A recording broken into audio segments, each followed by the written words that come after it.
Let's go to Hosakote ಈ ಸಾರಿ ಮೊದಲು ಬಂಡಾಯ ಕೇಳಿ ಬಂದಂತಹ ಕ್ಷೇತ್ರ, ಜೊತೆಗೆ ಇಡೀ ರಾಜ್ಯದ ಗಮನವನ್ನ ಕಳೆದ ಸಾರಿ ಲೋಕಸಭಾ ಎಲೆಕ್ಷನ್ಸ್ ಅಲ್ಲಿ ಹಾಗೆ ಮಂಡ್ಯ ಇಡೀ ರಾಜ್ಯದ ಗಮನವನ್ನ ಸೆಳೀತು.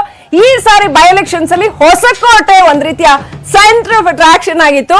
So let's go to Hoskote. ಅಲ್ಲಿಂದ ನಮ್ಮ ಪ್ರತಿನಿಧಿ ಅಭಿಷೇಕ್ ಇದ್ದಾರೆ. ಅಭಿಷೇಕ್, ಹೊಸಕೋಟೆಯಲ್ಲಿ ಇದ್ದೀರಾ, ಒಂದ್ ರೀತಿನಲ್ಲಿ epicentre of by election ಅಂತ ಹೇಳ್ಬೇಕು, ಆ ತರದ ಒಂದು ಕ್ಷೇತ್ರ ಅದು.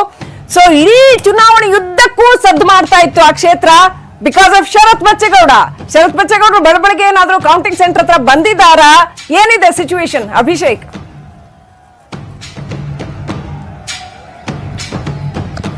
ಖಂಡಿತ ಶ್ರೀಲಕ್ಷ್ಮಿ, ಏನಂದ್ರೆ ನಾವು ಹೊಸಕೋಟೆ ರಣಕಣದ ಒಂದು ಉಪಸದನದ ಒಂದು ಕೌಂಟಿಂಗ್ ಸೆಂಟರ್ ಬಳಿ ಇದ್ದೀವಿ. ದೇವನಹಳ್ಳಿ ಇರ್ತಕ್ಕಂಥ ಆಕಾಶ್ PU ಕಾಲೇಜ್ ಏನಿದೆ, ಆಕಾಶ್ PU ಕಾಲೇಜಿನಲ್ಲಿ ಇಂದು ಒಂದು ಹೊಸಕೋಟೆಯ ಮತದಾನದ ಮತ ಎಣಿಕೆ ನಡೀತಾ ಇರತಕ್ಕಂಥದ್ದು. ಇನ್ನು ಜಿಲ್ಲಾಧಿಕಾರಿ ರವೀಂದ್ರ ಅವರ ನೇತೃತ್ವದಲ್ಲಿ ಸುಮಾರು 20 ತಂಡಗಳನ್ನು ರಚನೆ ಮಾಡಿ ಒಂದು ಮತ ಎಣಿಕೆಯನ್ನು ಪ್ರಾರಂಭ ಮತ ಎಣಿಕೆಗೆ ಸಿದ್ಧತೆ ಮಾಡ್ಕೊಂಡಿರ್ತಕ್ಕಂಥದ್ದು. ಏನೊಂದು 7:30 ನಂತರ ಒಂದು ಅಂಚೆ ಮತ ಎಣಿಕೆ ಹಾಗೂ 8 ನಂತರ EVM ಬ್ಯಾಲೆಟ್ಗಳ ಮತ ಎಣಿಕೆ ಮಾಡ್ತಕ್ಕಂಥದ್ದು. ಇದುವರೆಗೂ ಕೂಡ ಯಾರು ಕೂಡ ರಾಜಕಾರಣಿಗಳು ಅಂದ್ರೆ ಶರತ್ ಬಚ್ಚೇಗೌಡ ಆಗಿರ್ಬೋದು ಅಥವಾ MTV ನಾಗರಾಜ್ ಅವರು ಯಾರು ಕೂಡ ಮತಕೇಂದ್ರದ ಬಳಿ ಬಂದಿರೋದಿಲ್ಲ. ನಿಮಗೂ ಅಷ್ಟೇ ಕುತೂಹಲ ಇದೆಯಾ? ಜನರಿಗೂ ಕುತೂಹಲ ಇದೆಯಾ? ಏನಾಗುತ್ತಪ್ಪ, ಈಗ ಮಂಡ್ಯದ ಹೆಂಗ್ ನೋಡ್ತಿದ್ವಿ ಲಾಸ್ಟ್ ಟೈಮ್ ನಾವು ಲೋಕಸಭಾ ಚುನಾವಣೆ ಸಂದರ್ಭದಲ್ಲಿ, ಇಲ್ಲೂ ಈ ಸರಿ ಯಾರು ಗೆಲ್ತಾರೋ ಏನೋ ಹೇಳಕ್ ಬರಲ್ಲ. ಅಂದ್ರೆ ಅರ್ಥ ಒಂದೇ ಮಾತಲ್ಲಿ, ಹೊಸಕೋಟೆಯಲ್ಲಿ ಈ ಬಾರಿ ಹೊಸ ಗಾಳಿ ರಾಜಕೀಯದಲ್ಲಿ ಬೀಸುತ್ತಾ?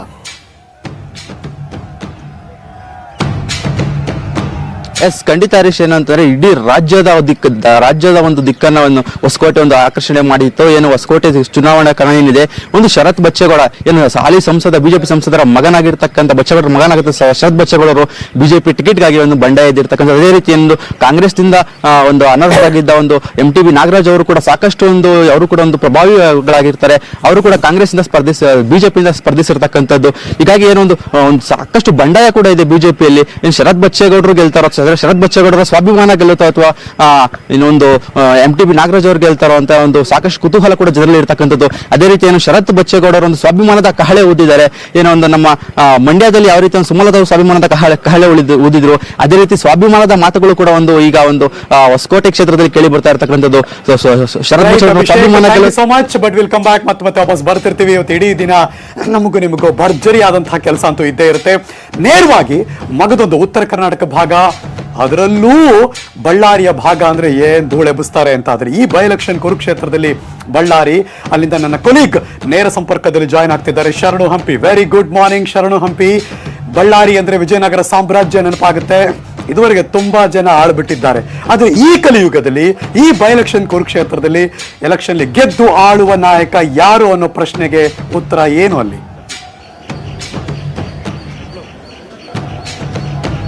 Very good morning. ಯಾಕಂದ್ರೆ ಈ ಬಾರಿಯ ಉಪಚುನಾವಣೆಯಲ್ಲಿ ತಾವು ಹೇಳಿದಂತೆ ವಿಜಯನಗರ ಕ್ಷೇತ್ರ ಏನಿದೆ, ಈ ವಿಜಯನಗರ ಕ್ಷೇತ್ರದಲ್ಲಿ ವಿಜಯನಗರ ಜಿಲ್ಲೆ ಆಗ್ಬೇಕು ಅಂತಾನೆ ಬಿಜೆಪಿ ಅಭ್ಯರ್ಥಿ ಆನಂದ್ ಸಿಂಗ್ ಉಪಚುನಾವಣೆ ಮುಂದೆ ಬಂದಿದ್ದಾರೆ. ಇನ್ನು ಕಾಂಗ್ರೆಸ್ನಿಂದ ವೆಂಕಟರಾವ್ ಗೋರ್ಪಡೆ ಅವರು ಅನರ್ಹರು, ಇವ್ರನ್ನ ಗೆಲ್ಲಿಸಬಾರ್ದು ಅಂತೇಳಿ ಕ್ಷೇತ್ರದ ಜನರ ಮುಂದೆ ಬಂದಿದ್ದಾರೆ. ಇನ್ನು JDS ಕೂಡ ನಬಿ ಅವರು, ಮಾಜಿ ಸಚಿವರು, ಅವರೇನು ತುಂಬಾ ಹೊಸಬರೇನಲ್ಲ, ತುಂಬಾ ಹಳಬರು, ಪಕ್ಕದ ಕ್ಷೇತ್ರ ಕೂಡ್ಲಿಗಿಂದ ಬಂದವರು.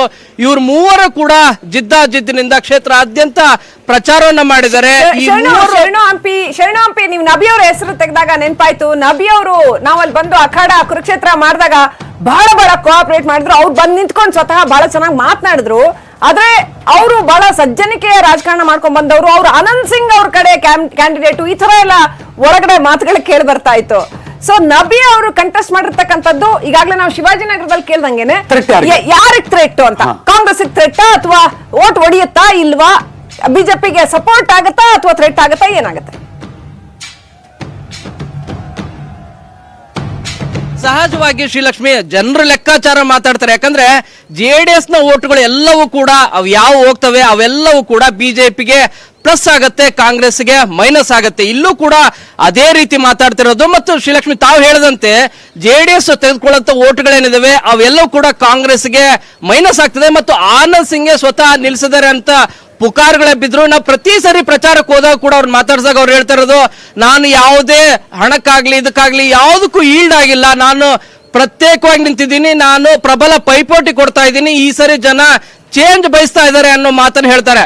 ಈ ಮೂಲಕ ಮೂರು ಪಕ್ಷದ ಪ್ರಮುಖ ಅಭ್ಯರ್ಥಿಗಳಿಂದ ಅವ್ರು ಮೂವರು ಕೂಡ ನಿಂತಿದ್ವಿ, ನಾವು ಈ ಬಾರಿ ಗೆದ್ದೇ ಗೆಲ್ತೀವಿ ಅಂತ. ಆದ್ರೆ ಆನಂದ್ ಸಿಂಗ್ ಅವರು ವಿಶೇಷವಾಗಿ ಏನಂದ್ರೆ ವಿಜಯನಗರ ಜಿಲ್ಲೆಯ ಪ್ರಮುಖ ಅಸ್ತ್ರ ಇದನ್ನೇ ಇಟ್ಕೊಂಡು ಪ್ರತಿ ಚುನಾವಣೆಯಲ್ಲೂ ಕೂಡ ಅದನ್ನೇ ಮಾತಾಡ್ತಾ ಇದ್ದಾರೆ. ಆದ್ರೆ ಈ ಬಾರಿ ಒಂದು ಮೈನಸ್ ಪಾಯಿಂಟ್ ಅಂದ್ರೆ ಕಳೆದ ಚುನಾವಣೆಯಲ್ಲಿ 75% ವೋಟ್ ಆಗಿತ್ತು, ಆದ್ರೆ ಈ ಬಾರಿ ಅದರ ವೋಟಿಂಗ್ ಬಹಳ ಕಡಿಮೆ ಆಗಿದೆ, ಅಂದ್ರೆ 64.94 ಅಂದ್ರೆ ಬಹುತೇಕ 65% ಆಗಿದೆ.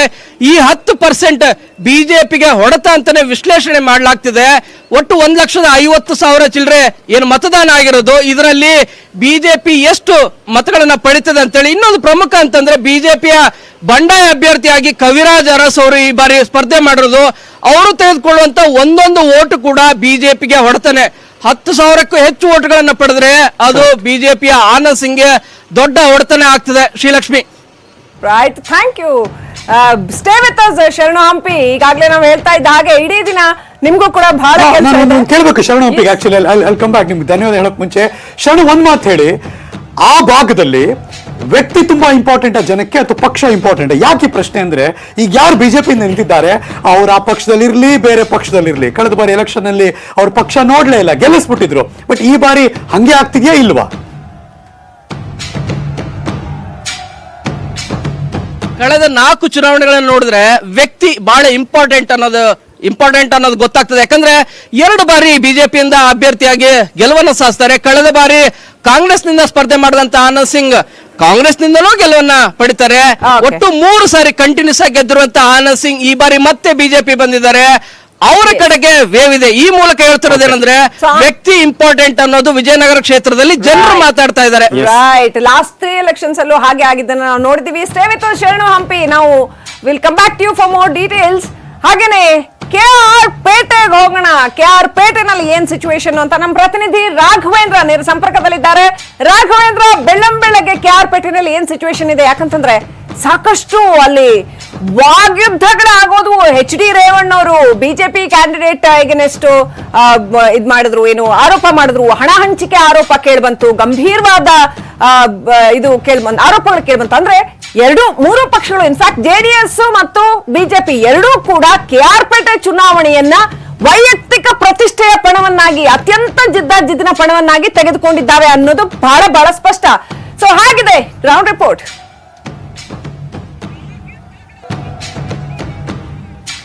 ಖಂಡಿತವಾಗಿ ಶ್ರೀಲಕ್ಷ್ಮಿ, ಏನ್ ಈ ಬಾರಿ ನಡೆದಿರುವಂತಹ ಉಪಚುನಾವಣೆ ಇತ್ತು. ಈ ಉಪಚುನಾವಣೆಯಲ್ಲಿ ಇದೀಗ ಏನು ಮತ ಎಣಿಕೆಗಳಿಗೆ ಸಕಲ ಸಿದ್ಧತೆಗಳನ್ನು ಜಿಲ್ಲಾಡಳಿತ ಮಾಡಿಕೊಂಡಿದೆ. ಏನು ಬೆಳಿಗ್ಗೆ 8 ಗಂಟೆಗೆ ಒಂದು ಮತ ಎಣಿಕೆ ಕಾರ್ಯಾರಂಭ ಆಗುತ್ತೆ.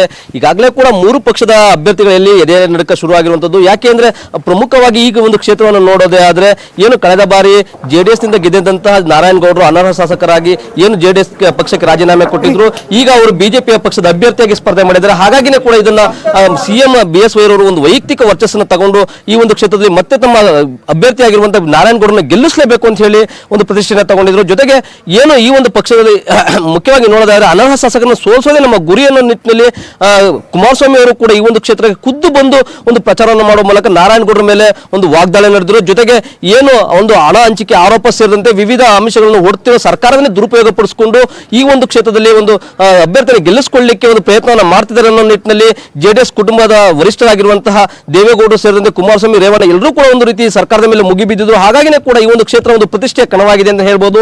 ಯಾಕೆಂದ್ರೆ ಈ ಒಂದು ಕ್ಷೇತ್ರದಲ್ಲಿ ಮುಖ್ಯವಾಗಿ ತ್ರಿಕೋನ ಸ್ಪರ್ಧೆ ಏರ್ಪಟ್ಟಿದೆ ಅಂತ ಹೇಳ್ಬೋದು. ಏನು ಬಿಜೆಪಿ, ಕಾಂಗ್ರೆಸ್ ಮತ್ತು JDS ನಡುವೆ ತ್ರಿಕೋನ ಸ್ಪರ್ಧೆ ಇದ್ರೂ ಕೂಡ ಇದೀಗ ಒಂದು ಟ್ರೆಂಡ್ ನಲ್ಲಿ JDS ಹಾಗೂ ಬಿಜೆಪಿ ನಡುವೆ ನೇರ ಸ್ಪರ್ಧೆ ಇದೆ ಅನ್ನೋ ಮಾತುಗಳು ಕೂಡ ಕೇಳಿ ಬರ್ತಿದ್ದು.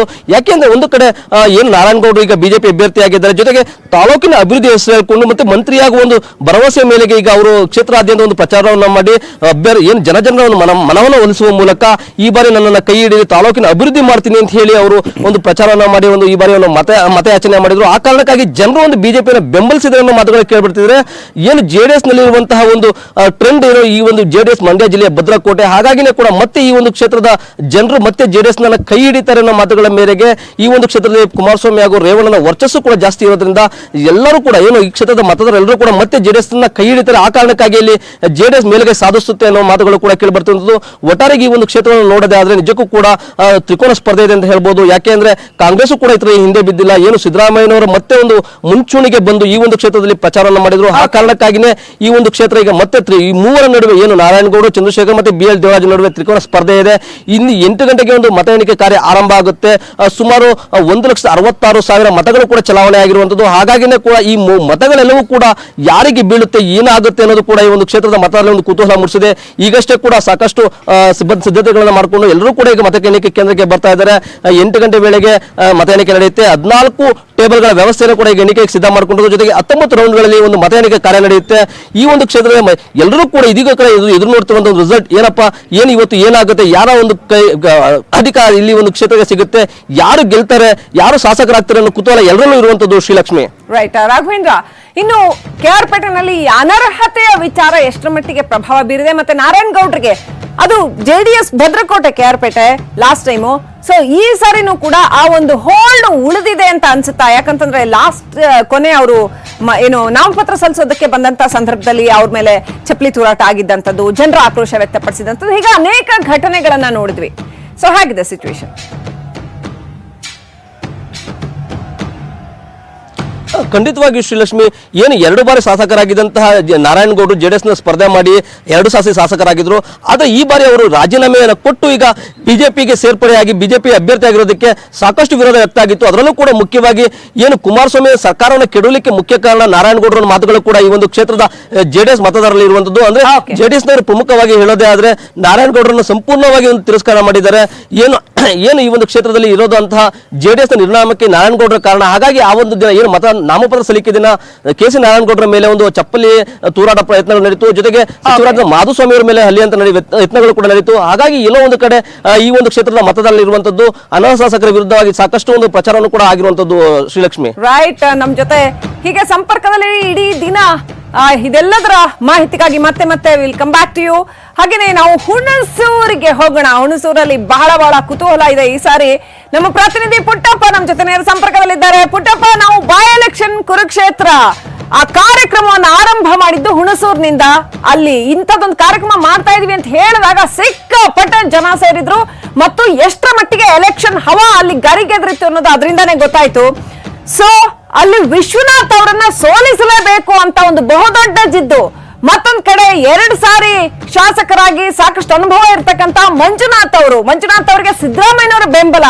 ಮತ್ತೊಂದ್ ಕಡೆ ಹೊಸ ಕ್ಯಾಂಡಿಡೇಟು, JDS ಕ್ಯಾಂಡಿಡೇಟು. ಸಿಚುವೇಶನ್ ಬಹಳ ಆಸಕ್ತಿಕರವಾಗಿತ್ತು. ಈಗಾಗಿದೆ ಗ್ರೌಂಡ್ ರಿಪೋರ್ಟ್ ಪುಟ್ಟಪ್ಪ. ಖಂಡಿತವಾಗಿಯೂ ಶ್ರೀಲಕ್ಷ್ಮಿ, ಸದ್ಯದ ಪರಿಸ್ಥಿತಿಯನ್ನ ನೋಡಿದ್ರೆ ಯಾರು ಗೆಲ್ತಾರೆ ಯಾರು ಸೋಲ್ತಾರೆ ಅಂತ ಊಹೆ ಮಾಡೋದಕ್ಕೆ ಸಾಧ್ಯ ಇಲ್ಲ. ಆದ್ರೆ ಮತದಾರನ ಮನದೊಳಗೆ ಏನಿದೆ ಅಂತ ಇನ್ನು ಕೆಲವೇ ಗಂಟೆಗಳಲ್ಲಿ ಗೊತ್ತಾಗಲಿದೆ. ಹುಣಸೂರು ಉಪಚುನಾವಣೆ ಕಾವು ಸಾಕಷ್ಟು ಜೋರಾಗಿತ್ತು. ಇಡೀ ರಾಜ್ಯಾದ್ಯಂತ ಗಮನ ಸೆಳೆದಿದ್ದಂಥ ಕ್ಷೇತ್ರಗಳಲ್ಲಿ ಹುಣಸೂರು ಸಹ ಒಂದು. ಯಾಕೆಂದ್ರೆ ಅನರ್ಹ ಶಾಸಕರಾದಂಥ H. ವಿಶ್ವನಾಥ್ ಅವರು ಸರ್ಕಾರ ಬೀಳಿಸೋದ್ರಲ್ಲಿ ಮೊದಲ ಹೆಜ್ಜೆಯನ್ನಿಟ್ರು ಮತ್ತು ತಾವೇ ಮುಂದೆ ನಿಂತ್ಕೊಂಡು ನಾವು ಮಾರಾಟ ಆಗಿಲ್ಲ ಅನ್ನೋ ಒಂದು ಮಾತನ್ನ ಹೇಳುವ ಮುಖಾಂತರ, ನಾವು ಸ್ವಾಭಿಮಾನಕ್ಕಾಗಿ ರಾಜೀನಾಮೆ ಕೊಟ್ಟಿದ್ದೇವೆ ಅಂತ ಮಾತು ಹೇಳೋದ್ರ ಮುಖಾಂತರ ಮೈತ್ರಿ ಸರ್ಕಾರವನ್ನು ಬೀಳಿಸಿ ಬಿಜೆಪಿ ಸರ್ಕಾರ ಬರೋದಕ್ಕೆ ಕಾರಣ ಆದ್ರು. ಅದಕ್ಕೆ ತಕ್ಕಂತೆ ಯಡಿಯೂರಪ್ಪನವರು ಸಹ ವಿಶ್ವನಾಥ್ ಅವರ ಬೆನ್ನಿಗೆ ನಿಂತುಕೊಂಡು ಪ್ರಚಾರವನ್ನ ಮಾಡಿದ್ದು ನಮ್ಮೆಲ್ಲರಿಗೂ ಸಹ ಗೊತ್ತಿದೆ. ಏನು 2 ಬಾರಿ ಶಾಸಕರಾಗಿದ್ದಂತಹ HP ಮಂಜುನಾಥ್ ಅವರು ಮತ್ತೊಮ್ಮೆ ತಮ್ಮ ಅಗ್ನಿ ಪರೀಕ್ಷೆಗೆ ಇಳಿದಿದ್ದಾರೆ. ಅನರ್ಹ ಶಾಸಕ H. ವಿಶ್ವನಾಥ್ ಅವರು ರಾಜಕೀಯ ಸಂಧ್ಯಾ ಕಾಲದಲ್ಲಿದ್ರು ಸಹ ಕೊನೆಯ ಚುನಾವಣೆ ಅಂತ ಹೇಳ್ಕೊಂಡ್ರು ಸಹ ಈ ಒಂದು ಮಧ್ಯಂತರ ಚುನಾವಣೆ ಅಂದ್ರೆ ಈ ಒಂದು ಉಪಚುನಾವಣೆಯಲ್ಲಿ ತಮ್ಮ ಸ್ಪರ್ಧೆ ಅನಿವಾರ್ಯವಾಗಿತ್ತು ಅನ್ನೋ ಕಾರಣದಿಂದ ತಾವು ಸ್ಪರ್ಧೆಯನ್ನು ಮಾಡಿದ್ದಾರೆ. ಇನ್ನು ಹೊಸ ಅಭ್ಯರ್ಥಿ ಆದಂತಹ ಸೋಮಶೇಖರ್ ಅವರು ಸಹ ಈಗ ಕಣದಲ್ಲಿದ್ದು 3 ಅಭ್ಯರ್ಥಿಗಳು ಸಮಬಲದ ಹೋರಾಟವನ್ನು ಮಾಡಿದ್ದಾರೆ. ಇನ್ನು ಕೆಲವೇ ಕ್ಷಣಗಳಲ್ಲಿ ಫಲಿತಾಂಶವು ಸಹ ಹೊರಬೀಳಿದೆ. ನಾವೀಗ ಹುಣಸೂರಿನ D. ದೇವರಾಜ್ ಅರಸು ಕಾಲೇಜ್ ಮುಂಭಾಗದಲ್ಲಿದ್ದೇವೆ. ದೃಶ್ಯಗಳು ನೋಡಬಹುದು. ಮತ ಎಣಿಕೆಗೆ ಎಲ್ಲ ರೀತಿಯಾದಂತಹ ಸಿದ್ಧತೆಗಳನ್ನ ಮಾಡಿಕೊಳ್ಳಲಾಗಿದೆ. ಇನ್ನು ನಿಗದಿತ ಸಮಯ 8 ಗಂಟೆಗೆ ಮತ ಎಣಿಕೆ ಆರಂಭವಾಗುತ್ತೆ. ಮೊದಲು ಏನು ಮಾಮೂಲಿ ನಿಗದಿಯಂತೆ ಅಂಚೆ ಮತಗಳ ಎಣಿಕೆಯನ್ನ ಮಾಡಿ ಆನಂತರ EVM ಮತಯಂತ್ರಗಳಲ್ಲಿ ಮತ ಎಣಿಕೆ ಆರಂಭವಾಗುತ್ತೆ. ಒಟ್ಟಾರೆ ಮತ ಎಣಿಕೆಗೆ ಬೇಕಾದಂತ ಎಲ್ಲ ಸಿದ್ಧತೆಗಳನ್ನು ಮಾಡಿಕೊಂಡಿದ್ದು ಸುಮಾರು 114 ಟೇಬಲ್ಗಳಲ್ಲಿ 19 ಸುತ್ತುಗಳಲ್ಲಿ ಮತ ಎಣಿಕೆ ಆಗಲಿದೆ. ಅದಕ್ಕೆ ಬೇಕಾದಂತ ಪೂರ್ವ ತಯಾರಿಗಳನ್ನ ಮಾಡಿಕೊಂಡಿದ್ದು ಈಗಾಗಲೇ ಪೊಲೀಸ್ ಬಂದೋಬಸ್ತ್ ಸಹ ಮುಕ್ತಾಯವಾಗಿದೆ. ಏಜೆಂಟ್ಗಳಿಗೆ ಒಂದು ಮಾರ್ಗವಾದ್ರೆ ಮಾಧ್ಯಮಗಳಿಗೆ ಒಂದು ಮಾರ್ಗ ಮತ್ತು ಅಭ್ಯರ್ಥಿಗಳು ಹೋಗೋದಕ್ಕೆ ಒಂದು ಮಾರ್ಗವನ್ನು ಮಾಡಿಕೊಂಡು ಸಂಪೂರ್ಣವಾಗಿ ಎಲ್ಲಾ ರೀತಿಯಾದಂತಹ ವ್ಯವಸ್ಥಿತವಾದಂತಹ ಒಂದು ಸಿದ್ಧತೆಗಳನ್ನ ಮತ ಎಣಿಕೆಗೆ ಮಾಡಿಕೊಳ್ಳಲಾಗಿದೆ. ನಾವು ದೃಶ್ಯಗಳಲ್ಲೂ ಸಹ ನೋಡಬಹುದು. ಯಾವುದೇ ಏಜೆಂಟ್ಗಳು ಮೊಬೈಲ್ಗಳನ್ನ ಒಳಗಡೆ ತೆಗೆದುಕೊಂಡು ಹೋಗೋಗಿಲ್ಲ. ಬಂದಂತ ಎಲ್ಲರಿಗೂ ಸಹ ಒಂದು ನಂಬರ್ ಅನ್ನ ಹಾಕಿ ಅವರ ಮೊಬೈಲ್ಗಳನ್ನ ಹೊರಭಾಗದಲ್ಲಿಟ್ಟು ಮತ ಎಣಿಕಾ ಕೇಂದ್ರಕ್ಕೆ ತೆರಳಬೇಕಾಗತ್ತೆ. ಅದಕ್ಕೆ ಹಾಗಾಗಿ ಎಲ್ರಿಗೂ ಸಹ ಒಂದು ನಂಬರ್ ಅನ್ನ ಕೊಡ್ತಾರೆ ಮತ್ತು ಮತ ಎಣಿಕೆ ಕಾರ್ಯ ಮುಗಿದ ನಂತರ ಎಲ್ಲರೂ ಸಹ ಅವರ ಮೊಬೈಲ್ಗಳನ್ನು ವಾಪಸ್ ತೆಗೆದುಕೊಳ್ಳಬಹುದು. ಇನ್ನೇನು ನಿಗದಿತ ಸಮಯಕ್ಕೆ ಮತ ಎಣಿಕೆ ಆರಂಭವಾಗಿದ್ದು ಅದಕ್ಕೆ ಬೇಕಾದ ಪೂರ್ವ ತಯಾರಿ ನಡೀತಾ ಇದೆ. Srilakshmi. Yes Puttappa, thank you so much. ಈ ಕ್ಷಣಕ್ಕೆ ನೇರವಾಗಿ ರಾಣಿಬೆನ್ನೂರಿಗೆ ಹೋಗ್ತಾ ಇದ್ದೀವಿ. ನಮ್ಮ ಕೊಲೀಗ್ ನೇರ ಸಂಪರ್ಕದಲ್ಲಿ ಜಾಯ್ನ್ ಆಗ್ತಿದ್ದಾರೆ. Very good morning. ಕಳೆದ ಬಾರಿ ಕರ್ನಾಟಕದಲ್ಲಿ ವಿಧಾನಸಭೆ ಎಲೆಕ್ಷನ್ ನಡೆದಾಗ ರಾಣಿಬೆನ್ನೂರಿನ ಪರಿಸ್ಥಿತಿನೇ ಬೇರೆ ಇತ್ತು. ಆದರೆ ಈ ಸರಿ ಕಂಪ್ಲೀಟ್ ಚೇಂಜ್ ಆಗೋ ಲಕ್ಷಣ ಕಾಣಿಸ್ತಾ ಇದೆ. ಹಾಗಿದ್ರೆ ರಾಣಿಬೆನ್ನೂರು ಈ ಬೈ ಎಲೆಕ್ಷನ್ ಅಲ್ಲಿ ಏನ್ ಮೆಸೇಜ್ ಕೊಡ್ತಾ ಇದೆ ಈ ಮೂಲಕ? Good morning Harish Nagaraj. ಏನಂತಂದ್ರೆ ಹಾವೇರಿ ಜಿಲ್ಲೆ ಅಂದ್ರೆ ಯಾಲಕ್ಕಿನಾಡು ಹಾವೇರಿ ಜಿಲ್ಲೆಯಲ್ಲಿ 2 ಕ್ಷೇತ್ರಗಳು ಅಂದ್ರೆ ಒಂದು ವಾಣಿಜ್ಯ ನಗರಿ ರಾಣೆಬೆನ್ನೂರು ಹಾಗೂ ಏನು ಸರ್ವಜ್ಞನಾಡು ಹಿರೇಕೇರು ಕ್ಷೇತ್ರದಲ್ಲಿ ಏನು ಈ ಸಲ ಉಪಚುನಾವಣೆ ಕಾವು ರಾಜ್ಯ ಮಟ್ಟದಲ್ಲಿ ಗಮನ ಸೆಳೆದಿತ್ತು. ಅದರಲ್ಲಿ ಕೂಡ ರಾಣೆಬೆನ್ನೂರಲ್ಲಿ ಅಂದ್ರೆ ಹಳೆ ಹುಲಿ ಅಂದ್ರೆ ಮಾಜಿ ಸ್ಪೀಕರ್ ಕೋಳಿವಾಡ್ ಹಾಗೂ ಯಂಗ್ ಯುವ ರಾಜಕಾರಣಿ ಅರುಣ್ ಕುಮಾರ್ ಪೂಜಾರ್ ನಡುವೆ ನೇರ ಸ್ಪರ್ಧೆ ಏರ್ಪಟ್ಟಿತ್ತು. ಈ ಸ್ಪರ್ಧೆ ತುರುಸಿನ ಪೈಪೋಟಿ ಕೂಡ ಪಡೆಯಿತು. ಕೊನೆಯ ಹಂತದಲ್ಲಿ ಏನು ಮಾಜಿ ಸ್ಪೀಕರ್ ಕೋಳಿವಾಡ್ ಮನೆ ಮೇಲೆ ಏನೋ ಐಟಿ ರೇಡ್ ಆಗಿತ್ತು. ಹಾಗಾಗಿ ಆ ಮಟ್ಟದಲ್ಲಿ ಕೂಡ ರಾಜ್ಯ ಮಟ್ಟದಲ್ಲಿ ಕೂಡ ಈ ಏನು ರಾಣೆಬೆನ್ನೂರು ಕ್ಷೇತ್ರ ತುರುಸಿನ ಪೈಪೋಟಿ ನಡೆಯಿತು. ಈಗ ಎಲ್ಲಾ ರೀತಿಯ ಇನ್ನೇನು ಕೆಲವೇ ಗಂಟೆಗಳಲ್ಲಿ ಏನೋ ರಾಣೆಬೆನ್ನೂರಿನ ಸ್ಪಷ್ಟ ಚಿತ್ರಣ ಸಿಗಲಿದೆ ಹರೀಶ್ ನಾಗರಾಜ್. ಮತ್ತೆ ಅದೇ ರೀತಿ ಏನು ಹಿರೇಕೆರೂರು ಕ್ಷೇತ್ರ ಏನಂದ್ರೆ ಸಂಕನಗೌಡ, ಬೇರೆ ಎಲ್ಲ ಕ್ಷೇತ್ರಗಳಲ್ಲಿ ಅನರ್ಹರ ಒಂದು ವಿಚಾರ ಮಾತಿಗೆ ಬರುತ್ತೆ, ಅನರ್ಹರು ಗೆಲ್ತಾರೋ ಇಲ್ವೋ ಅಂತ. ಆದ್ರೆ ರಾಣಿಬೆನ್ನೂರಲ್ಲಿ ಮಾತ್ರ ಕಾಂಗ್ರೆಸ್ ಅಭ್ಯರ್ಥಿ ವಿಚಾರದಲ್ಲಿ ಕೋಳಿವಾಡ್ ಅವರು, ಕೆಬಿ ಕೋಳಿವಾಡ್ ಅವರ ರಾಜಕೀಯ ಭವಿಷ್ಯ ಏನಾಗುತ್ತೆ? ಅವರು ಇದೇ ಕೊನೆ ಚುನಾವಣೆ ಅಂತ ಹೇಳಿದ್ದಾರೆ ಕೂಡ. ಒಂದ್ ಕಡೆ ಹಳೆ ಬೇರು ಹೊಸ ಚಿಗುರು ಕೆಬಿ ಕೋಳಿವಾಡ್ ಅವರಿಗೆ ಏಜ್ ಆಗಿದೆ ಅನ್ನುವಂತ ಒಂದು ಫ್ಯಾಕ್ಟರ್ ಅದೆಲ್ಲ ಕೇಳಿ ಬರ್ತಾ ಇತ್ತು. ಮತ್ತೊಂದ್ ಕಡೆ ಅರುಣ್ ಕುಮಾರ್ ಪೂಜಾರ ಸಾಕಷ್ಟು ಹೊಸಬರು ರಾಜಕೀಯಕ್ಕೆ ಅನ್ನೋದೆಲ್ಲ ಕೇಳಿ ಬರ್ತಾ ಇತ್ತು. ಸೊ ಈ ನಾವಲ್ಲಿ ಬಂದು ಅಖಾಡ ಕಾರ್ಯಕ್ರಮ ಮಾಡಿದಾಗ ಎರಡೂ ಕೂಡ 50-50 ಅನ್ನೋ ಒಂದು ಕುತೂಹಲಕಾರಿ ಘಟ್ಟದಲ್ಲಿ ರಾಣಿಬೆನ್ನೂರು ಇತ್ತು. ಮತ್ತೆ ಸರ್ವೆಗಳು ಕೂಡ ಅದೇ ರೀತಿ 50-50 ಅಂತ ಹೇಳ್ತಾ ಇದ್ದಾವೆ. ಬಟ್ ಗ್ರೌಂಡ್ ರಿಪೋರ್ಟ್ ಏನ್ ಹೇಳುತ್ತೆ? ನೀವು ಜನಗಳ ಹತ್ರ ಹೋಗಿರ್ತೀರಾ, ಮಾತಾಡಿರ್ತೀರಾ, ಏನಿದೆ ಸಿಚುವೇಶನ್? ಶ್ರೀಲಕ್ಷ್ಮಿ ರಾಜ್ಕುಮಾರ್, ನೀವು ಕೂಡ ಏನೋ ಕುರುಕ್ಷೇತ್ರ ಕಾರ್ಯಕ್ರಮ ರಾಣೆಬೆನ್ನೂರು ಮಾಡಿದ್ರೆ ಅಲ್ಲಿ ಗ್ರೌಂಡ್ ರಿಪೋರ್ಟ್ ನಿಮಗೂ ಕೂಡ ತುಂಬಾ ಚೆನ್ನಾಗಿ ಗೊತ್ತಿದೆ. ನಾ ಮತ್ತೊಮ್ಮೆ ಹೇಳ್ತೀನಿ, ಏನಂತಂದ್ರೆ ರಾಣೆಬೆನ್ನೂರು ಕ್ಷೇತ್ರ ನಿಜಕ್ಕೂ ಅಂದ್ರೆ ಇದು ಕೆಬಿ ಕೋಳಿವಾಡ್ ಅವರ ಅಂತಿಮ ಚುನಾವಣೆ. ಅಂದ್ರೆ ಈಗಾಗಲೇ ನಾನು ರಿಟೈರ್ಮೆಂಟ್ ಘೋಷಣೆ ಮಾಡಲಾಗಿದೆ, ನನ್ನನ್ನು ಈ ಸಲ ಗೆಲ್ಲಿಸಲೇಬೇಕು ಅಂತ ಹೇಳಿ ಕೆಬಿ ಕೋಳಿವಾಡ್ ಅವರು ಮತ್ತಾರ ಬಳಿ ಹೋಗಿದ್ದಾರೆ. ಅದರಲ್ಲಿ ಕೂಡ ಯುವ ರಾಜಕಾರಣಿ ಅರುಣ್ ಕುಮಾರ್ ಪೂಜಾರ್ ಸಹ ನಾನು ಈ ರಾಜಕಾರಣಕ್ಕೆ ಹೊಸದಾಗಿ ಪಾದಾರ್ಪಣೆ ಮಾಡಿದ್ರೆ ನನ್ನನ್ನು ಈ ಬಾರಿ ಗೆಲ್ಲಿಸಬೇಕು, ಏನು ಇದು ಯಂಗ್ಸ್ಟರ್ ಆಡಳಿತ, ನನ್ನನ್ನು ಈ ಬಾರಿ ಏನು ವಿಧಾನಸಭೆ ಕಳಿಸಲೇಬೇಕು ಅಂತ ಹೇಳಿ ಅರುಣ್ ಕುಮಾರ್ ಪೂಜಾರ್ ಸಹ ಹೋಗಿದ್ದಾರೆ.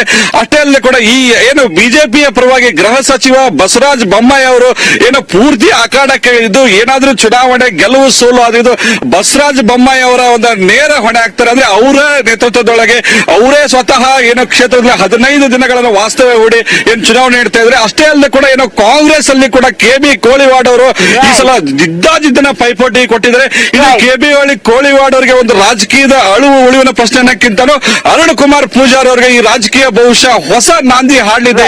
Srilakshmi Rajkumar. Sankanagouda, stay with us. ಇನ್ನಷ್ಟು ಡೀಟೇಲ್ಸ್ ಗೆ ನಿಮ್ಮ ಹತ್ರ ಮತ್ತೆ ಬರ್ತೀವಿ. ನಮ್ ಜೊತೆ ನಮ್ಮ political bureau chief Chidanand Patel ನೇರ ಸಂಪರ್ಕದಲ್ಲಿದ್ದಾರೆ. Chidanand Patel, good morning.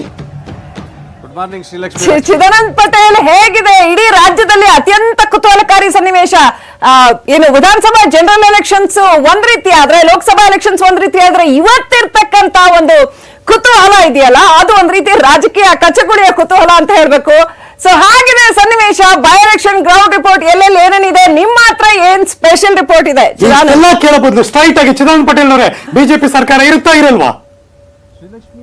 BSY ನೇತೃತ್ವದ ಬಿಜೆಪಿ ಸರ್ಕಾರದ ಅಳಿವು ಮತ್ತು ಉಳಿವಿನ ಫಲಿತಾಂಶ ಇವತ್ತಾಗಿದೆ. ಒಂದು ವೇಳೆ ಸರ್ಕಾರ ಸೇಫ್ ಆಗದಿದ್ರೆ ಮತ್ತೆ ಆಪರೇಷನ್ ಕಮಲ ಆಗೋದು ಖಚಿತ ಅನ್ನೋದು ವಿಪಕ್ಷಗಳ ಮೂಲಗಳು ಮತ್ತು ಬಿಜೆಪಿ ಮೂಲಗಳ ಲೆಕ್ಕಾಚಾರ. ಆದ್ರೆ ಮತ್ತೊಂದು ಕಡೆ ಸರ್ಕಾರ ಸೇಫ್ ಆಗೋ ಸಾಧ್ಯತೆ ಇದೆ ಅಂತ ಹೇಳಲಾಗ್ತಿದೆ. ಯಾಕಂತ ಹೇಳಿದ್ರೆ ಸರ್ಕಾರಕ್ಕೆ ಬೇಕಾಗಿರ್ತಕ್ಕಂಥ ಅಗತ್ಯ ಬಲ 112 ಸಂಖ್ಯೆ. ಹಾಗಾಗಿ ಸರ್ಕಾರ 5ಕ್ಕೂ ಹೆಚ್ಚು ಈ ಫಲಿತಾಂಶದಲ್ಲಿ 5ಕ್ಕೂ ಹೆಚ್ಚು ಸ್ಥಾನಗಳನ್ನು ಗೆಲ್ಲುವ ಸಾಧ್ಯತೆಗೆ ನಿಚ್ಚಳ ಇದೆ ಅಂತ ಹೇಳಲಾಗ್ತಿದೆ. ಆ ಮುಖಾಂತರ ಸರ್ಕಾರ ಸೇಫ್ ಆಗಿದೆ. ಆದ್ರೆ ಸರ್ಕಾರ ಸೇಫ್ ಆಗೋದ್ರ ಜೊತೆಗೆ ಹೆಚ್ಚುವರಿ ಸ್ಥಾನಗಳನ್ನು ಎಷ್ಟು ಗೆಲ್ಲುತ್ತಿರೋದು ಇದೀಗ ಲೆಕ್ಕಾಚಾರ ಆರಂಭವಾಗಿದೆ. ಮತ್ತೊಂದು ಕಡೆ ಈ ಉಪಚುನಾವಣೆಯಲ್ಲಿ ಹಣದ ಒಳೆ, ಎಂಡದ ಒಳೆ, ಆಮಿಷಗಳು ಬಹಳಷ್ಟು ನಡೆದಿದ್ದು ಮತ್ತು ಇದು 700 ಮತ್ತು 800 ಕೋಟಿ ವ್ಯವಹಾರ ನಡೆದಂತ ಫಲಿತಾಂಶ ಅಂತಲೇ ಹೇಳಲಾಗ್ತಿದೆ. ಹಾಗಾಗಿ ಇಲ್ಲಿ ಯಾರು ಹಣ ಹಂಚಿದರೆ ಅವರ ಹಣಕ್ಕೆ ಮತದಾರರು ಮನಸೋತು ಮತ ಹಾಕಿದ್ದಾರಾ ಅಥವಾ ಮತದಾರರು ತಮಗೆ ಬೇಕಾದಂತ ಅಭ್ಯರ್ಥಿಯನ್ನು ಆಯ್ಕೆ ಮಾಡಿದಾರ ಅನ್ನೋ ಯಕ್ಷ ಪ್ರಶ್ನೆ ಕೂಡ ಇದೀಗ ಮತಪೆಟ್ಟಿಗೆ ಒಳಗಡೆ ಇದೆ. ಮತ್ತೊಂದು ಕಡೆ ಈಗಾಗಲೇ ಬಿಜೆಪಿಯ ನಾಯಕರುಗಳು 15 ಕ್ಷೇತ್ರಗಳಲ್ಲಿ 10ಕ್ಕೂ ಹೆಚ್ಚು ಕ್ಷೇತ್ರಗಳು ನಾವು ಗೆಲ್ತೀವಿ ಅಂತ ಹೇಳಿ ಆತ್ಮವಿಶ್ವಾಸವನ್ನು ವ್ಯಕ್ತಪಡಿಸಿದ್ದಾರೆ. ಮತ್ತೊಂದು ಕಡೆ ಅನರ್ಹರು ಪಕ್ಷಕ್ಕೆ ದ್ರೋಹ ಮಾಡಿದ್ರು ಮತ್ತು ಅವರಿಂದ ವಿನಾಕಾರಣ ಚುನಾವಣೆ ಎದುರಾಗಿದೆ. ಹಾಗಾಗಿ ಕಾಂಗ್ರೆಸ್ 5ಕ್ಕೂ ಹೆಚ್ಚು ಸ್ಥಾನವನ್ನು ಗೆಲ್ಲುತ್ತೆ. ಆ ಮುಖಾಂತರ ಬಿಜೆಪಿಗೆ ಮತ್ತು ಅನರ್ಹರಿಗೆ ತಕ್ಕ ಪಾಠ ಕಲಿಸುತ್ತೆ ಅನ್ನೋದು ವಿಪಕ್ಷ ನಾಯಕರ ಒಂದ್ ಕಡೆ ವಾಗ್ದಾಳಿಯಾಗಿದೆ. ಈ ಎಲ್ಲದರ ನಡುವೆ ಕೂಡ ಜೆಡಿಎಸ್ ಕೂಡ 3ಕ್ಕೂ ಹೆಚ್ಚು ಸ್ಥಾನವನ್ನು ಗೆಲ್ತೀವಿ ಅಂತ ಹೇಳಿ ವಿಶ್ವಾಸವನ್ನು ವ್ಯಕ್ತಪಡಿಸಿದ್ದಾರೆ. ಮತ್ತೊಂದು ಕಡೆ ಪ್ರಮುಖವಾಗಿ ಈಗಾಗಲೇ KRಪೇಟೆಯಲ್ಲಿ ಮುಖ್ಯಮಂತ್ರಿ ಪುತ್ರ ವಿಜೇಂದ್ರ ಅವರ ನೇತೃತ್ವ ವಹಿಸಿದ್ದಾರೆ. ಆ ಮುಖಾಂತರ ಮಂಡ್ಯ ಜಿಲ್ಲೆಯಲ್ಲಿ ಬಿಜೆಪಿಯನ್ನ ಅಕೌಂಟ್ ಅನ್ನು ಓಪನ್ ಮಾಡಲಿಕ್ಕೆ ಎಲ್ಲ ರೀತಿಯ ತಯಾರಿಯನ್ನ ಮಾಡ್ಕೊಂಡಿದ್ದಾರೆ. ಈ ಎಲ್ಲದರ ನಡುವೆ ಬೆಂಗಳೂರಿನಲ್ಲಿ 4 ಪ್ರಮುಖ ಕ್ಷೇತ್ರಗಳಿದ್ದು 4 ಪ್ರಮುಖ ಕ್ಷೇತ್ರಗಳಲ್ಲಿ ಇದೀಗ ಶಿವಾಜಿನಗರ ಕ್ಷೇತ್ರ ಎಲ್ಲ ಒಂದ್ ಕಡೆ 50-50 ಅಂತ ಹೇಳಲಾಗ್ತಿದೆ ಮತ್ತು ಯಶವಂತಪುರ ಕ್ಷೇತ್ರ ಕೂಡ 50-50 ಅಂತ ಹೇಳಲಾಗ್ತಿದೆ.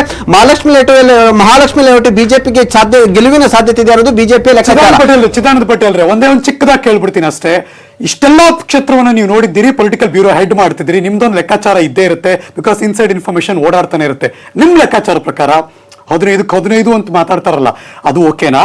ಇಲ್ಲ 10, 5, 7, 8 ಏನ್ ಲೆಕ್ಕಾಚಾರ ನಿಮ್ದು ಹೇಳ್ಬಿಡಿ.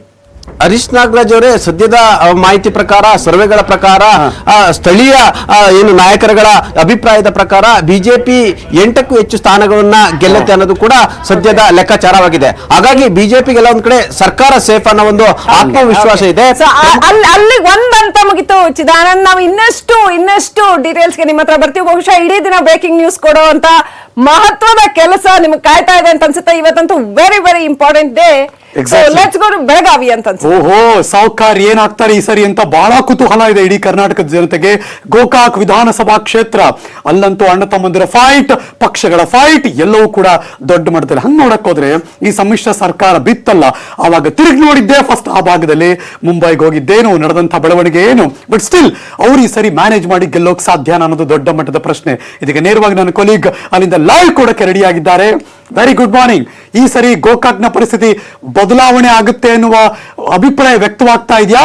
ಇಲ್ಲ ಯಾರೇನೇ ಬಂದು ಕ್ಯಾಂಪೇನ್ ಮಾಡಿದ್ರು, ಯಾರು ಎಷ್ಟೇ ಏನೇ ಮಾತಾಡಿದ್ರು ಇಲ್ಲಿ ಅವ್ರನ್ನ ಯಾರು ಶೇಕ್ ಮಾಡೋಕ್ಕಾಗಲ್ಲ ಅನ್ನೋ ಪರಿಸ್ಥಿತಿ ಇದೆಯಾ ಅಲ್ಲಿ? Good morning Harish Nagaraj. ಏನಂತಾರೆ ಗೋಕಾಕ್ನಲ್ಲಿ ಈ ಬಾರಿ ಏನು ತ್ರಿಕೋನ ಸ್ಪರ್ಧೆ ಪ್ರಮುಖವಾಗಿ ಏರ್ಪಟ್ಟಿರ್ತಕ್ಕಂಥದ್ದು. ಏನು ಬಿಜೆಪಿಯಿಂದ ರಮೇಶ್ ಜಾರಕಿಹೊಳಿ, ಕಾಂಗ್ರೆಸ್ ಇಂದ ಲಖನ್ ಜಾರಕಿಹೊಳಿ ತೀವ್ರ ಪೈಪೋಟಿ ನೀಡ್ತಾ ಇದ್ದಾರೆ. ಪ್ರಮುಖವಾಗಿ ಗೋಕಾಕ್ ಕ್ಷೇತ್ರ ಕಳೆದ ಅನೇಕ ವರ್ಷಗಳಿಂದ ಕೂಡ ಕಾಂಗ್ರೆಸ್ ಪಾಲಾಗ್ತಿತ್ತು. ಆದ್ರೆ ಈ ಬಾರಿ ಏನಂದ್ರೆ ಅಲ್ಲಿನ ಚಿತ್ರಣ ಸಂಪೂರ್ಣವಾಗಿ ಬದಲಾಗಿದೆ. ಏನು ಸಹೋದರರ ನಡುವೆ ಬಿಗ್ ಫೈಟ್ ನಡೀತಾ ಇದೆ. ಜೊತೆಗೆ ಸಹೋದರರ ಏನು ಫೈಟ್ ನೀಡಕ್ಕೆ ಏನು ಜೋಳಿಗೆ ಮೂಲಕ ಮತಭಿಕ್ಷೆಯನ್ನು ಕೇಳಿದಂತ ಅಶೋಕ್ ಪೂಜಾರಿ ಕೂಡ ಈ ಬಾರಿ ತೀವ್ರ ಒಂದು ಪೈಪೋಟಿಯನ್ನ ಗೋಕಾಕ್ ಕ್ಷೇತ್ರದಲ್ಲಿ ನೀಡ್ತಿದ್ದಾರೆ. ನಾವೀಗ ಬೆಳಗಾವಿ RPD ಕಾಲೇಜ್ ನಲ್ಲಿದ್ದೇವೆ ಹರೀಶ್ ನಾಗರಾಜ್. ಇನ್ನು ಕೆಲವೇ ಹೊತ್ತಿನಲ್ಲಿ ಮತ ಎಣಿಕೆಗೆ ಸಿದ್ಧತೆಯನ್ನು ಮಾಡ್ಕೊಂಡಿದ್ದಾರೆ. ನನ್ನ ಭಾಗದಲ್ಲಿ ನೋಡಬಹುದು ಇಲ್ಲಿ ಪೊಲೀಸ್ ಸಿಬ್ಬಂದಿ ಹಾಗೆ ಈ ಒಂದು ಏನು ಕಟ್ಟಡದಲ್ಲಿ RPD ಕಾಲೇಜಿನ ಕಟ್ಟಡದಲ್ಲಿ 3 ಅಂತಸ್ತಿನಲ್ಲಿ ಕೂಡ ಈ ಒಂದು ಮತ ಎಣಿಕೆ ನಡೆದಿದೆ. ಪ್ರಮುಖವಾಗಿ ಗೋಕಾಕ್, ಅಥಣಿ ಮತ್ತು ಕಾಗವಾಡ 3 ಕ್ಷೇತ್ರಗಳ ಮತ ಎಣಿಕೆ ಇದೇ ಒಂದು ಕೌಂಟಿಂಗ್ ಸೆಂಟರ್ ನಲ್ಲಿ ನಡೆಯುವುದರಿಂದ ತೀವ್ರ ಕುತೂಹಲಕ್ಕೆ ಕಾರಣವಾಗಿದೆ. ಈಗಾಗಲೇ ಏನಂದ್ರೆ ಚುನಾವಣಾಧಿಕಾರಿಗಳು ಸೇರಿದಂತೆ ಎಲ್ಲ ಸಿಬ್ಬಂದಿ ಏನು ಮತ ಎಣಿಕೆ ಕೇಂದ್ರಕ್ಕೆ ಆಗಮಿಸಿದ್ದು 7:40 ಸುಮಾರಿಗೆ ಏನು ಸ್ಟ್ರಾಂಗ್ ರೂಮ್ ಅನ್ನು ಓಪನ್ ಮಾಡ್ತಾರೆ. ನಂತರ ಈ 3 ಕ್ಷೇತ್ರಗಳ ಅಭ್ಯರ್ಥಿಗಳ ಭವಿಷ್ಯ ಇವತ್ತು ನಿರ್ಧಾರವಾಗಲಿದೆ. ಪ್ರಮುಖವಾಗಿ ಏನು ರಾಜ್ಯದ ಗಮನ ಸೆಳೆದಿದ್ದು ಗೋಕಾಕ್ ಕ್ಷೇತ್ರ. ಯಾಕಂದ್ರೆ ಸಮ್ಮಿಶ್ರ ಸರ್ಕಾರ ಏನು ಪತನಕ್ಕೆ ಪ್ರಮುಖ ಕಾರಣವಾಗಿದ್ದ ರಮೇಶ್ ಜಾರಕಿಹೊಳಿ ಭವಿಷ್ಯ ಇವತ್ತು ನಿರ್ಧಾರವಾಗಲಿದೆ. ರೈಟ್ ಚಂದ್ರಕಾಂತ್ ಸುಗಂಧಿ, ನೀವ್ ಹೇಳ್ತಾ ಇದ್ದ ಹಾಗೇನೆ ಇಡೀ ಬೈ ಎಲೆಕ್ಷನ್ ಸೀರೀಸ್ ಅಲ್ಲಿ ಹೊಸಕೋಟೆ ಒಂದನ್ನ ಬಿಟ್ರೆ ಅದಕ್ಕಿಂತ ಹೆಚ್ಚು ಗಮನ ಸೆಳೆದಿದ್ದು ಈ ಸಾರಿ ಅದಕ್ಕಿಂತ ಹೆಚ್ಚು ಗಂಭೀರವಾದಂತ ಕುತೂಹಲವನ್ನ ಕೆರಳಿಸಿರ್ತಕ್ಕಂಥದ್ದು ಗೋಕಾಕ್ ಕ್ಷೇತ್ರ. ಸೊ ಗೋಕಾಕ್ ಅಲ್ಲಿ ಅವರು ಸಹೋದರರ ಸವಾಲು ಎಲ್ಲ ಹೆಚ್ಚಿನ ಕರ್ನಾಟಕದ ರಾಜಕೀಯ ವಿದ್ಯಮಾನಗಳು ಕಳೆದ 5 ವರ್ಷದಲ್ಲಿ ಶುರುವಾಗಿದ್ದೆ ಬೆಳಗಾವಿಯಿಂದ ಅಂತ. Belagavi has become the epicentre of all tremors ಅಂತ ಹೇಳ್ಬೇಕು. ಆ ತರ ಒಂದು ಪರಿಸ್ಥಿತಿ ಗೋಕಾಕ್ ನಲ್ಲೂ ಕೂಡ ಇದೆ. ಸೊ ಅನ್ಪ್ರೆಡಿಕ್ಟಬಲ್, ಲಾಸ್ಟ್ ಮೊಮೆಂಟ್ ವರೆಗೂ ಕಂಪ್ಲೀಟ್ಲಿ ಅನ್ಪ್ರೆಡಿಕ್ಟಬಲ್ ಅನ್ನೋ ಸಿಚುವೇಶನ್ ಇತ್ತು. ಈಗ ಹೇಗಿದೆ? How difficult was it for you to ಅಲ್ಲಿ ಕೆಲಸ ಮಾಡೋದಕ್ಕೆ? ಖಂಡಿತವಾಗ್ಲೂ ಶ್ರೀಲಕ್ಷ್ಮೀ ರಾಜ್ಕುಮಾರ್, ಗೋಕಾಕ್ನ ಚುನಾವಣಾ ಫಲಿತಾಂಶ ಈ ಬಾರಿ ಯಾರಿಗೂ ನಿರೀಕ್ಷೆ ಮಾಡೋದಕ್ಕೆ ಸಾಧ್ಯ ಇಲ್ಲ. ಯಾಕಂದ್ರೆ ಬೇರೆ ಕ್ಷೇತ್ರಗಳಾಗಿರ್ಬೋದು ಮತ್ತು ಕಳೆದ ಸಾರ್ವತ್ರಿಕ ಕ್ಷೇತ್ರಗಳಲ್ಲಿ ಈ ಅಭ್ಯರ್ಥಿಗಳು ಗೆಲ್ಬಹುದು ಅಂತ ಹೇಳಿ ನಾವು ಮೊದಲೇ ನಿರೀಕ್ಷೆ ಮಾಡ್ತಿದ್ವಿ. ಆದ್ರೆ ಈ ಬಾರಿ ಆ ರೀತಿ ನಿರೀಕ್ಷೆ ಮಾಡಕ್ಕೆ ಸಾಧ್ಯನೇ ಇಲ್ಲ. ಯಾಕಂದ್ರೆ ಗೋಕಾಕ್ ಮತದಾರರು ಕೂಡ ಎಲ್ಲೂ ಕೂಡ ಬಹಿರಂಗವಾಗಿ ಹೇಳ್ತಾ ಇಲ್ಲ. ಜೊತೆಗೆ ಅವರು ಓಟ್ ಯಾರಿಗೆ ಹಾಕಿದ್ದಾರೆ ಅನ್ನೋದ್ರ ಬಗ್ಗೆ ಅಭಿಪ್ರಾಯ ಕೂಡ ಹೇಳಕ್ಕೆ ರೆಡಿ ಇಲ್ಲ. ಯಾಕಂದ್ರೆ ಈ ಒಂದು ಕ್ಷೇತ್ರದಲ್ಲಿ ಏನಂದ್ರೆ ಕಳೆದ ಚುನಾವಣೆಯಲ್ಲಿ ಕಾಂಗ್ರೆಸ್ ಬಿಜೆಪಿ ನಡುವೆ ನೇರ ಪೈಪೋಟಿ ಇತ್ತು. ಆದ್ರೆ ಈ ಬಾರಿ ತ್ರಿಕೋನ ಸ್ಪರ್ಧೆ ಏರ್ಪಟ್ಟಿದೆ. ಇಲ್ಲಿ ಒಳಪೆಟ್ಟುಗಳು ಮತ್ತು ಒಳಏಟುಗಳಲ್ಲಿ ಚುನಾವಣಾ ಫಲಿತಾಂಶದ ಮೇಲೆ ನೇರ ಪರಿಣಾಮ ಬೀರೋದ್ರಿಂದ ಮತದಾರ ಯಾರ ಕಡೆಯೂ ಕೂಡ ಬಹಿರಂಗವಾಗಿ ಹೇಳ್ತಾ ಇಲ್ಲ. ಏನು ಸಮೀಕ್ಷೆ ಮಾಡೋರ್ಗೂ ಕೂಡ ಗೋಕಾಕ್ ಕ್ಷೇತ್ರ ಅತ್ಯಂತ ಕ್ಲಿಷ್ಟಕರವಾಗಿದೆ. ಈ ಬಾರಿ ಯಾರು ಕೂಡ ಯಾರು ಗೆಲ್ತಾರೆ. ಅಶೋಕ್ ಪೂಜಾರಿ ಲಾಸ್ಟ್ ಟೈಮ್ ಬಿಜೆಪಿಯಿಂದ ಕಂಟೆಸ್ಟ್ ಮಾಡಿದ್ರು, ಸಾಕಷ್ಟು ಒಳ್ಳೆ ಮತಗಳನ್ನ ಪಡ್ಕೊಂಡಿದ್ರು. ಸೊ ಅಶೋಕ್ ಪೂಜಾರಿ ಕಂಟೆಸ್ಟ್ ಮಾಡ್ತಾರೆ ಅಂತ ಇದ್ದಾಗ್ಲೇನೆ ಸಾಕಷ್ಟು ಕುತೂಹಲ ಆಗಿತ್ತು, ಇಲ್ಲಿ ಟ್ರಯಾಂಗುಲರ್ ಫೈಟ್ ಆಗತ್ತೆ ಅಂತ. ಸೊ ಈಗ ಅವ್ರು ಜೆಡಿಎಸ್ ನಿಂದ ಕಂಟೆಸ್ಟ್ ಮಾಡಿರೋದ್ರಿಂದ ಟ್ರಯಾಂಗುಲರ್ ಫೈಟ್ ಇದೆಯಾ ಅಲ್ಲಿ?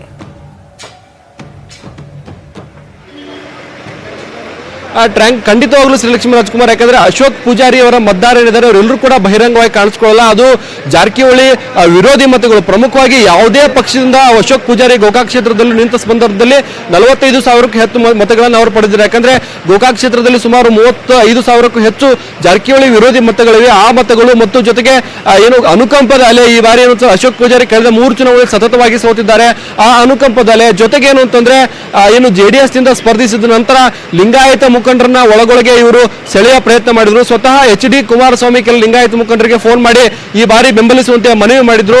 ಇದು ಯಾವ ರೀತಿ ವರ್ಕ್ ಆಗುತ್ತೆ, ಅದೆಲ್ಲ ಏನು ಲಿಂಗಾಯತ ಫ್ಯಾಕ್ಟರ್ ಯಾವ ರೀತಿ ವರ್ಕ್ ಚಂದ್ರಕಾಂತ್ ಸುಗಂಧಿ, ಲಿಂಗಾಯತರ ಫ್ಯಾಕ್ಟರ್ ವರ್ಕ್ ಆಗಬೇಕು. ಬಿಕಾಸ್ ಮುಖ್ಯಮಂತ್ರಿಗಳೇ ಭಾಷಣದಲ್ಲಿ ಮಾತಾಡಬೇಕಾದ್ರೆ ಈ ಮಾತನ್ನ ಪ್ರಸ್ತಾಪ ಮಾಡಿದ್ರು, ನಿಜ ನಾವು ನೋಡಿದ್ವಿ, ಅದು ಕೂಡ ದೊಡ್ಡ ಸೌಂಡ್ ಆಗಿತ್ತು.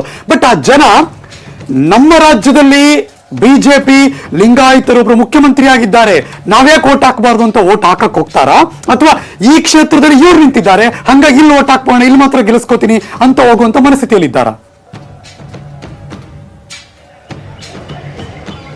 ಖಂಡಿತವಾಗ್ಲೂ ಹರೀಶ್ ನಾಗರಾಜ್, ಇದೇ ದೊಡ್ಡ ಪ್ರಶ್ನೆ ಆಗಿದೆ ಗೋಕಾಕ್ ಕ್ಷೇತ್ರದಲ್ಲಿ. ಯಾಕಂದ್ರೆ ಲಿಂಗಾಯತರೇ ಪ್ರಮುಖವಾಗಿ ನಿರ್ಣಾಯಕ ಮತದಾರ ಆಗಿದ್ದು ಅವರು ಯಡಿಯೂರಪ್ಪ ನೋಡಿ ಮತ ಹಾಕ್ತಾರ ಅಥವಾ ಅಶೋಕ್ ಪೂಜಾರಿ ನೋಡಿ ಮತ ಹಾಕ್ತಾರೆ. ಯಾಕಂದ್ರೆ ಇಷ್ಟು ವರ್ಷಗಳ ಕಾಲ ಅಲ್ಲಿ ಸ್ಥಳೀಯವಾಗಿ ಲಿಂಗಾಯತರು ಏನು ಬಿಜೆಪಿ ಮತ್ತು ಜೆಡಿಎಸ್ ಅಶೋಕ್ ಪೂಜಾರಿ ಎಲ್ಲಿರ್ತಾರೆ ಅವ್ರನ್ನ ಬೆಂಬಲಿಸ್ತಾ ಬಂದಿದ್ರು. ಆದ್ರೆ ಈ ಬಾರಿ ಶತಾಯ ಗತಾಯ ಲಿಂಗಾಯತ ಮತದಾನ ಬಿಜೆಪಿಗೆ ಸೆಳಿಬೇಕು ಅಂತ ಹೇಳಿ ಸ್ವತಃ ಯಡಿಯೂರಪ್ಪನವ್ರು ಬಂದು ಏನು ಮೈ ಮೇಲೆ ಕೇಸನ್ನ ಹೇಳ್ಕೊಂಡ್ರು. ಜೊತೆಗೆ ಏನು ಅಂತಂದ್ರೆ ಪ್ರಭಾಕರ್ ಕೋರಿ ನೇತೃತ್ವದಲ್ಲಿ ವೀರಶೈವ ಲಿಂಗಾಯತ ಸಮುದಾಯದ ಒಂದು ಸಭೆಯನ್ನ ಮಾಡಿ ಅವರು ಬಹಿರಂಗವಾಗಿ ಬಿಜೆಪಿಯನ್ನ ಬೆಂಬಲಿಸಿದ್ದು ಯಾವ ರೀತಿ ವರ್ಕ್ ಆಗುತ್ತೆ ಅಥವಾ ಇದು ಏನು ಲಿಂಗಾಯತ ಮತದಾರರಲ್ಲಿ ಸ್ಪ್ಲಿಟ್ ಆಗುತ್ತಾ ಅಂತಕ್ಕಂಥದ್ದು ಕಾದು ನೋಡ್ಬೇಕಿದೆ. ಒಂದು ವೇಳೆ ಈ ಒಂದು ಲಿಂಗಾಯತ ಮತದಾರರು ಸ್ಪ್ಲಿಟ್ ಆದ್ರೆ ಇದರ ಲಾಭ ಕಾಂಗ್ರೆಸ್ಗೆ ಆಗುತ್ತೆ. ಯಾಕಂದ್ರೆ ಕ್ಷೇತ್ರದಲ್ಲಿ ಅಷ್ಟೇ ಪ್ರಮಾಣದಲ್ಲಿ ವಾಲ್ಮೀಕಿ ಸಮುದಾಯದ ಮತಗಳು ಮತ್ತು ಮುಸ್ಲಿಂ ಅಲ್ಪಸಂಖ್ಯಾತ ಈ ಎಲ್ಲ ಮತಗಳು ಕೂಡ ಕಾಂಗ್ರೆಸ್ಗೆ ಸಾಂಪ್ರದಾಯಿಕ ಮತಗಳಿವೆ. ಆ ಮತಗಳು ಹಾಗೆ ಉಳಿದಿದ್ದು ಲಿಂಗಾಯತ ಮತಗಳು ಮಾತ್ರ ಸ್ಪ್ಲಿಟ್ ಆದ್ರೆ ಇದರ ಲಾಭ ಖಂಡಿತವಾಗೂ ಕಾಂಗ್ರೆಸ್ಗೆ ಆಗಲಿದೆ ಅಂತಕ್ಕಂಥ ಲೆಕ್ಕಾಚಾರಗಳು ಕೂಡ ಗೋಕಾಕ್ನಲ್ಲಿದೆ. ಜೊತೆಗೆ ಏನು ಅಂತಂದ್ರೆ ಈ ಮೂರು ಪಕ್ಷದ ಅಭ್ಯರ್ಥಿಗಳು ನಿನ್ನೆವರೆಗೂ ಅಂದ್ರೆ ಇವತ್ತಿನವರೆಗೂ ಅವ್ರ ಕಾನ್ಫಿಡೆನ್ಸ್ ಅಲ್ಲಿ ನಾವು ಗೆದ್ದೇ ಗೆಲ್ತೀವಿ. ರೈಟ್, ಚಂದ್ರಕಾಂತ್ ಸುಗಂಧಿ ನಮ್ಮ ಜೊತೆ ಸಂಪರ್ಕದಲ್ಲಿರಿ. ಗೋಕಾಕ್ನ ಅತ್ಯಂತ ಕುತೂಹಲಕಾರಿ ಮಾಹಿತಿಯನ್ನ ಪಡ್ಕೊಳ್ಳೋದಕ್ಕೆ ಕ್ಷಣ ನಿಮ್ಮ ಹತ್ರ ಬರ್ತೀವಿ.